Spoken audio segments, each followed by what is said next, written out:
Welcome to Wealth and Means. Advice dressed up like hard work. Each week, we explore ideas that help you pause, reflect, and think more deeply about the opportunities all around you. It's the perfect mix. A little information, a few stats, some real-world insights, and just enough deep talk to make you feel smarter before your second cup of coffee. Today's episode moves fast through what you didn't see in the news. From brain rot factories and penguin memes to wearable AI and defensive stock trades, tracing how attention actually moves when nobody's watching. Then we slow it down with Wake Up Ready, walking the week ahead from factory orders to Fed signals. After that, a knowledge bomb that goes back 2,000 years to unpack what wealth and means really meant before dashboards flattened it. Followed by Humor Me, where financial optimization turns into identity management and performance art. Then, the greater debate, where Carnegie and Rockefeller face off over how to tax dividends. And finally, let's invent again, with the quiet chemistry that made modern networks possible, stacked end to end, asking one question: what actually lasts? A quick thank you to our sponsor, Nost Moments at nostmoments.io. Share your most precious memories. Share the Nost Moments. All right, if you felt like the week's headlines were basically one loud argument on repeat, here's the antidote. This is what you didn't see in the news. The smaller signals that moved fast, popped in weird places, and tell you something about where attention is actually flowing. Let's start with the internet's newest factory line. Steal a brain rot. Live streams. What looks like chaos is actually a production system. The core fact is that brain rot isn't just a meme, it's a repeatable setup. Go live, promise giveaways, lean into absurdity, and let the comments do half the work. What matters here is that when formats become standardized, creativity gets replaced by scale. You get copycats, moderation fights, and scam accusations almost automatically. This showed up this week because the format crossed a visibility threshold, and creators rushed in while the returns were still high. It's franchising, just without the paperwork. That logic carries straight into the platform layer. Pine, ByteDance's photo-first experiment, and the surrounding Pine drama chatter quietly picked up steam. The key fact is that new posting surfaces create temporary distribution arbitrage. Early users get reach before the feed gets crowded.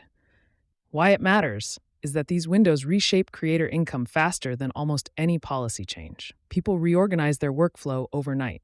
It surfaced this week because creator forums and growth channels amplify these shifts long before the press does.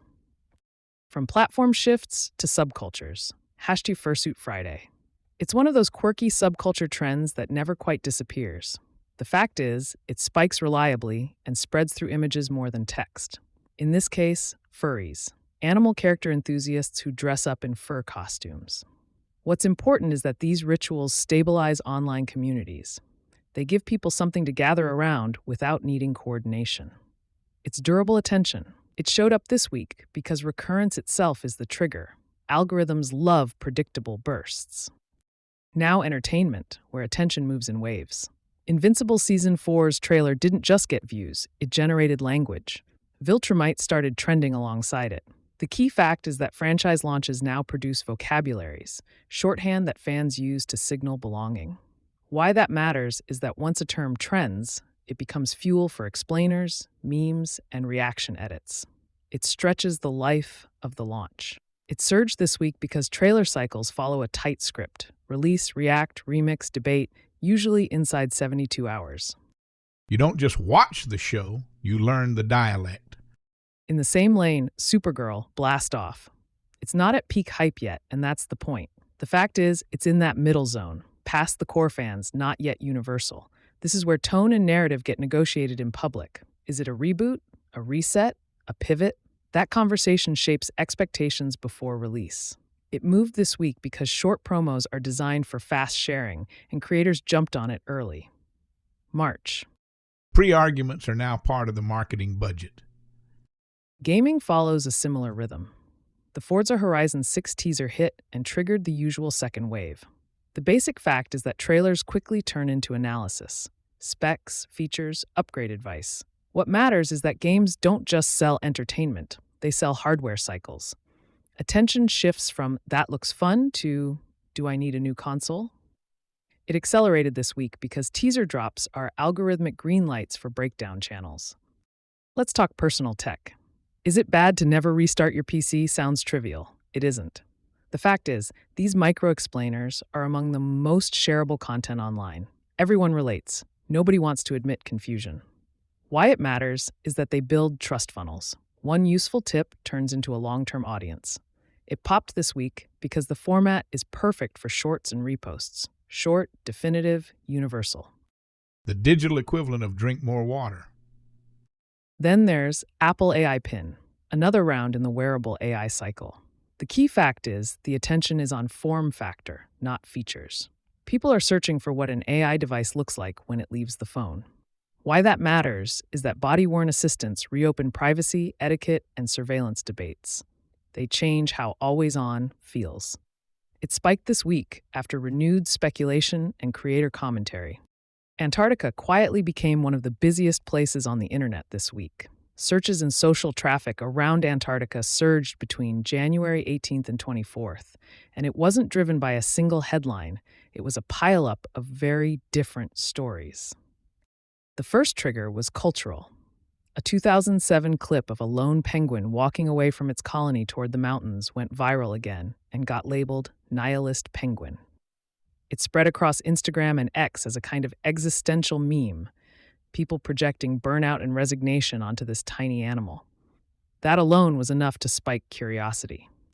It became a shorthand for how people were feeling. Exactly.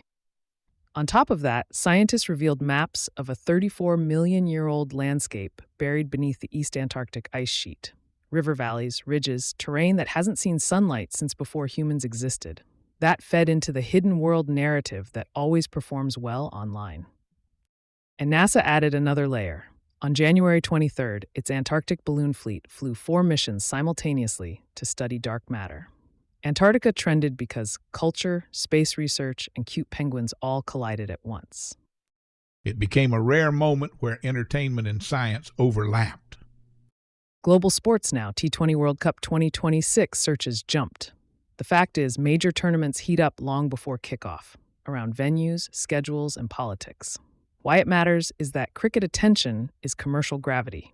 Ads, media rights, diaspora engagement. It builds slowly and lasts. It rose this week because early announcements restarted the conversation. Billions of eyeballs, 0 U.S. headlines. Pakistan's squad selection followed the same logic. The basic fact: roster decisions create arguments. Arguments create engagement. Why it matters is that selection debates power weeks of content, analysis, leaks, counterfactuals. It surged this week because decisions are time-bound attention triggers. Sports as procedural drama. From sports to sound. One of the more technical search trends this week was around semantic hearing and advanced noise cancellation, sometimes described as sound bubbles. The key fact is that new systems from research labs and startups like Hirvana are trying to isolate specific voices in crowded environments, not just mute background noise. You don't just hear less, you hear selectively. Why that matters is that this changes how people experience offices, transit, and public spaces. If your headphones can decide what deserves your attention, that reshapes social interaction and even workplace norms. It popped this week because recent tech newsletters, including Top Tech Tidbits, resurfaced early January research, pushing a niche term into wider circulation. It's another step toward personalized reality. Closely related is rising interest in stretchable OLEDs and wearable displays, screens embedded directly into fabric. The key fact is that January tech digests framed these not as distant lab projects, but as early commercial categories. Displays that bend, stretch, and integrate into clothing are moving from prototypes toward products. Why it matters is that this blurs the line between electronics and apparel. Clothing becomes an interface. That affects fashion, health monitoring, advertising, and privacy all at once. It moved this week because renewed January coverage encouraged early adopters and designers to start searching and experimenting again. Finally, let's talk about what retail investors were actually watching this week. On StockTwits, the most discussed names weren't flashy AI plays or meme stocks. They were Waste Management, CSX, Stryker, Oatly, and the Invesco Small Cap Consumer Staples ETF. The key fact is that this list is heavily tilted toward defensive, cash flow stable businesses. Trash collection, railroads, medical devices, packaged food, and a basket of staple companies. These are businesses built around things people keep paying for, regardless of the economic mood. Why that matters is that this kind of clustering usually signals a shift in investor psychology. When attention moves toward infrastructure, healthcare, and everyday consumption, it often reflects a desire for durability over upside. It's less about chasing the next big theme and more about protecting capital and preserving optionality. This popped this week because uncertainty is stacking up. Rates, growth expectations, geopolitics, earnings risk, and retail investors are reacting in real time. Instead of rotating into another hype cycle, they're gravitating toward companies that feel predictable. It suggests a preference for stability over storytelling. Now let's wake up ready. Monday, January 26th. The week opens at 8:30 Eastern with durable goods orders. This is where corporate optimism meets reality. Machines, vehicles, factory gear, and tech hardware. Are companies actually committing capital or quietly protecting cash? The real signal sits in core capital goods. That is long-term investment, stripped of noise. If this comes in strong, it reinforces the higher for longer rates story. Cyclicals benefit, bond yields drift up, and growth stocks feel pressure. If it disappoints, yields soften, tech gets breathing room, and recession chatter picks up. This is where all the AI spending talk gets tested, right? Exactly. This is purchase orders versus pitch decks. Later in the morning, the Dallas Fed Manufacturing Survey adds texture about what factories are seeing on the ground.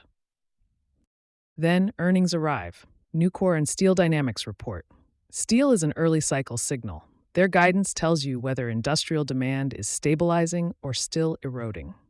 In energy, the API Exploration and Production Conference runs all week in Austin.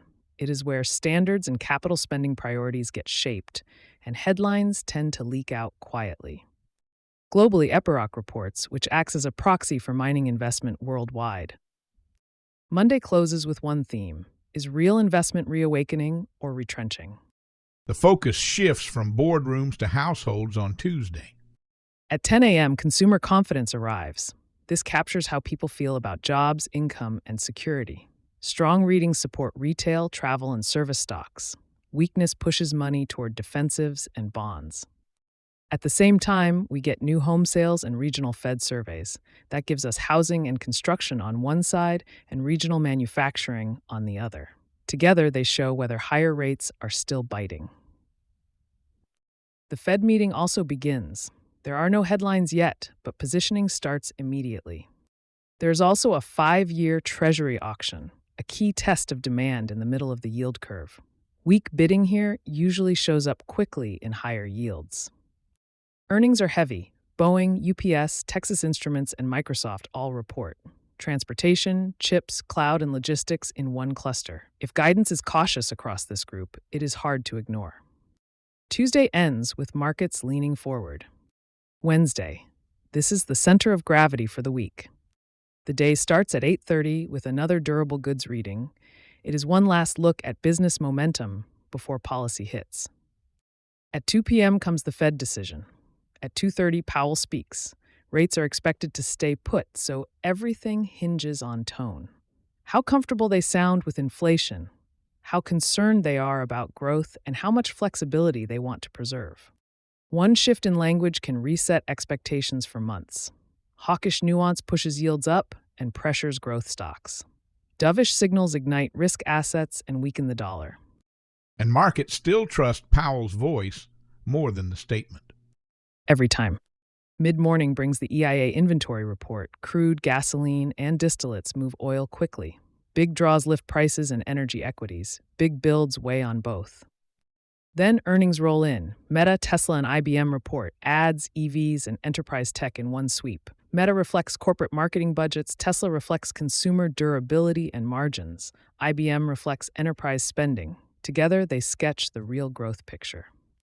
Globally, the Bank of Canada announces its rate decision. It is a read-through for North American demand and commodity exposure. Surprises move the Canadian dollar and ripple south. Thursday tests whether Wednesday made sense.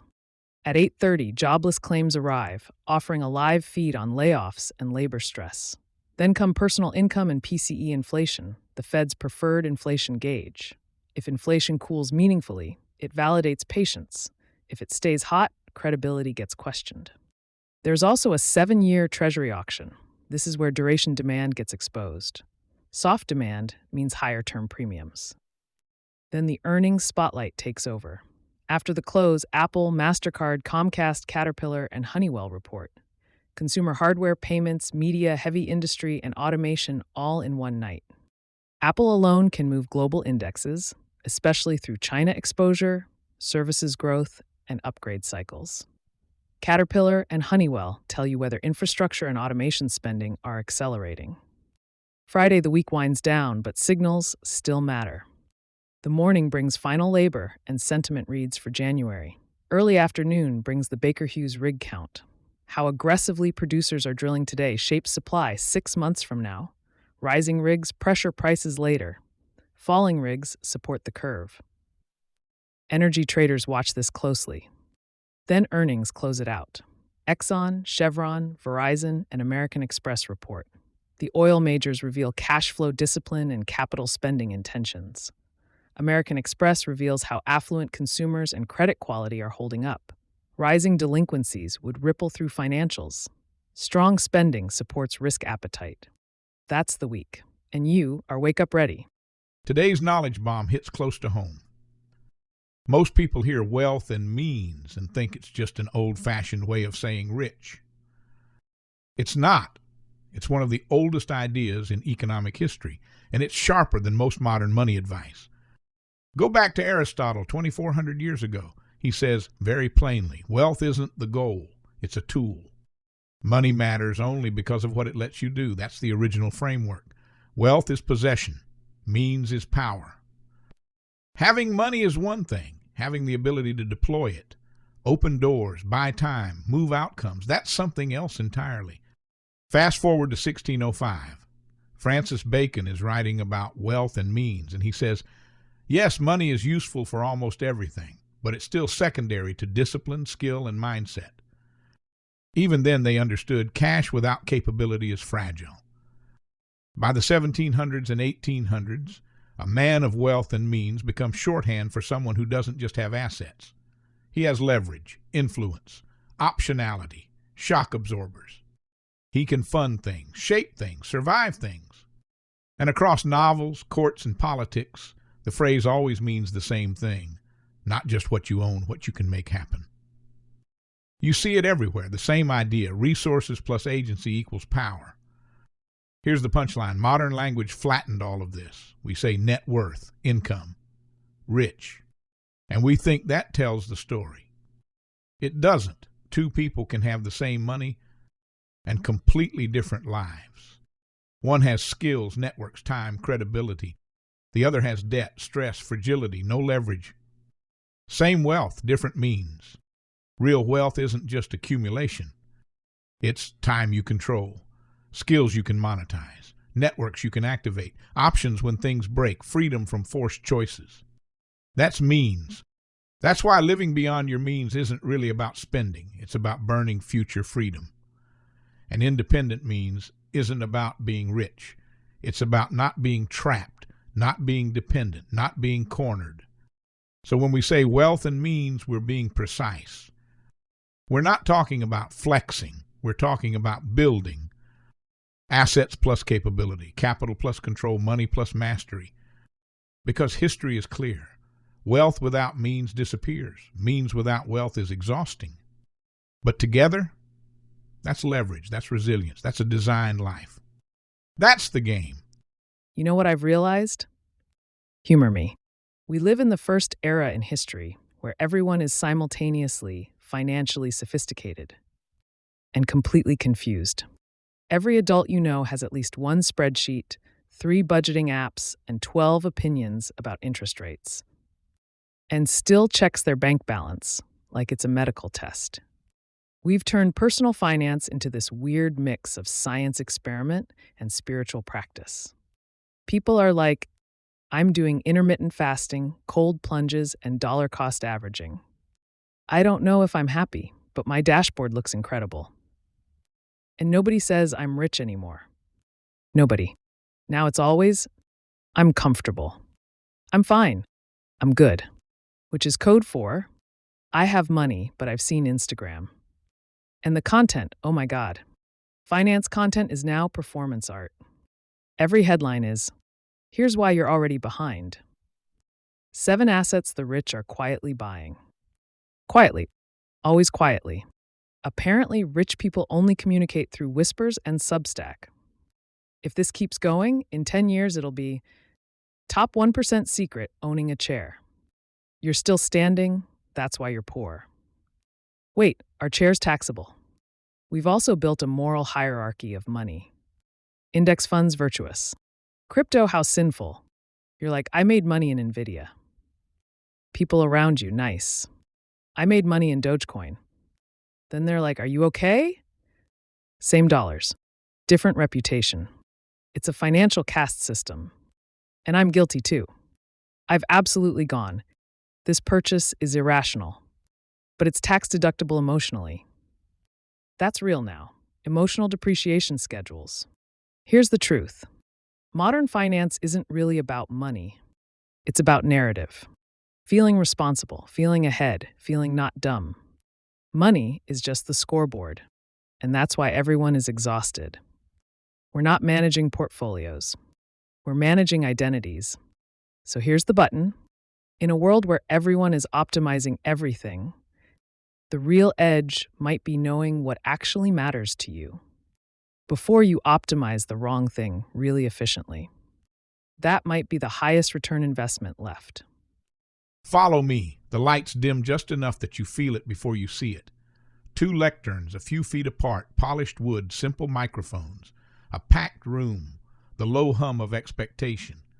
This is the kind of debate that clears dinner tables, the kind that turns friendly group chats quiet. It always sounds simple. Are dividends undertaxed or are they double taxed? And then you try to answer it. And 10 minutes later, you're staring at the ceiling at 2 in the morning, wondering whether the tax code is a moral document or a spreadsheet with feelings. Welcome to the greater debate. Tonight, it's Andrew Carnegie on one side, not the library builder on the bronze plaque, the industrialist who made the money for those libraries.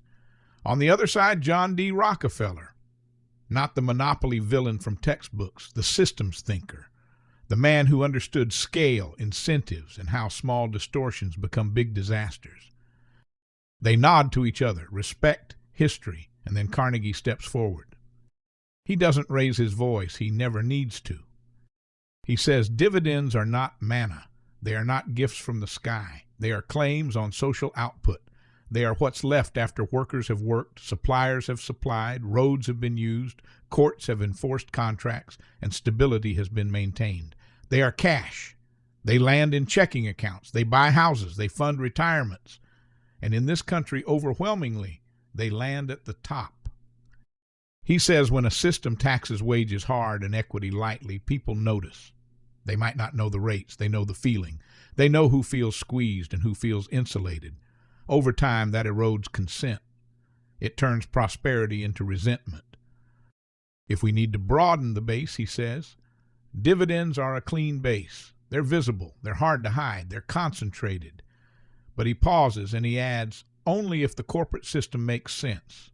Only if we're not stacking penalties on the same dollar. Only if we're willing to fix the whole machine. A few murmurs, some nods. Rockefeller pauses and then leans in. He says a dividend is what survives the corporate tax.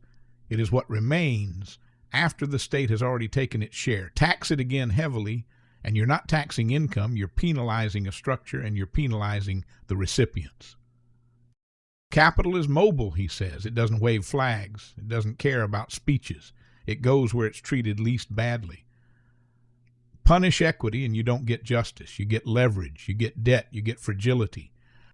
He says reform should reduce distortions, not intensify them. Less bias toward borrowing. Less incentive to hide inside pass-throughs. less gaming between corporate and non-corporate forms. The goal is neutrality, not optics. The room is quiet now. Carnegie comes back. He says, look at households. Look at how dividends show up. They feel like income. They pay bills. They fund lifestyles. We don't treat wages as special. We shouldn't pretend equity cash is metaphysical. If ordinary income is taxed, he says, equity income should not get a privileged lane by default. You can justify relief. You cannot justify invisibility. Rockefeller responds calmly. He says fairness is incomplete if you only look at the last mile. The corporate layer is real. It's paid. It's audited. It's enforced. If you ignore it, you miscount. Taxing dividends as ordinary income is double taxation. Then Rockefeller sharpens. He says, raise dividend rates and watch what happens. Companies borrow more. Interest is deductible. Dividends are not. You subsidize leverage. They stop paying dividends. They buy back stock. Same cash, different wrapper, less transparency. They reorganize. They become partnerships, LLCs, anything to escape. A high dividend tax, he says, is a stealth subsidy to financial engineering. You hear someone exhale hard. Carnegie doesn't flinch. He says those distortions already exist. We live in them. Reduced rates didn't cure them. They dulled the pain and left the disease. If distortions are the complaint, he says, then fix the system. Don't protect one stream and call it reform. Tax dividends more and use the money to cut corporate rates. Less profit shifting, more domestic investment, less hiding income abroad, more building at home. And then the line that lands. If you want neutrality, he says, don't romanticize dividends. Admit you're choosing who gets the discount. A low gasp, someone laughs nervously. Now it's about money. Carnegie says taxing dividends as ordinary income is understandable. People get it. It can fund small rate cuts that everyone feels, or corporate cuts that keep factories here. Either way, legitimacy improves. And yes, he says, it makes the system more progressive. That's not a bug, that's math. Rockefeller shakes his head slightly. He says revenue math lies by omission. People change behavior, capital reroutes, structures mutate. If you want competitiveness, cut corporate rates directly. Don't run it through households. If you want progressivity, enforce the base, close loopholes, don't weaken the engine of investment. Punishing capital formation is an expensive way to feel virtuous. Rockefeller advocates integration, credits for corporate taxes paid, deductions for dividends, different paths, same goal, tax capital once. This is the adult solution, he says, hard, boring, necessary. Carnegie smiles thinly. He says integration is beautiful on whiteboards, ugly in politics, foreign shareholders, pensions, preferences, lobbyists, revenue cliffs. He's not opposed, he's skeptical. If we can't do it cleanly, he says, ordinary income treatment is second best. It restores balance. It restores trust. Carnegie asks why. If double taxation is the problem, we tolerate debt deductibility that makes balance sheets brittle. Why not shift some burden to shareholders where the base is harder to flee? Rockefeller asks why, if fairness is sacred, tax the same profit twice instead of fixing the first layer. And yes, do you admit higher dividend taxes push buybacks and retentions, reducing transparency? Carnegie pauses, then he nods. Yes, that risk is real. And yes, higher rates can accelerate financial engineering. That's a weakness. Any blunt tool invites clever avoidance. Rockefeller nods in return.